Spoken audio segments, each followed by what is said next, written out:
আসসালামু আলাইকুম ওয়া রাহমাতুল্লাহি ওয়া বারাকাতুহু। কিছু গুরুত্বপূর্ণ আলোচনা।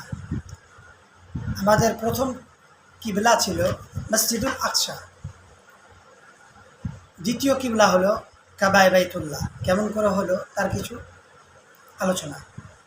নবুয়তের 14 বছর পরেও কিবলা ছিল আল আকসা। নবী করিম সাল্লাল্লাহু আলাইহি ওয়াসাল্লাম মক্কায় থাকাকালীন সময়ে কাবাকে সামনে রেখে আল আকসা কিবলা হিসাবে নামাজ পড়তেন। কিন্তু হিজরতের পর মদিনা থেকে এটা করা সম্ভব ছিল না। নবী সাল্লাল্লাহু আলাইহি ওয়াসাল্লাম নামাজের পর আকাশের দিকে মনে মনে আল্লাহকে বলতেন।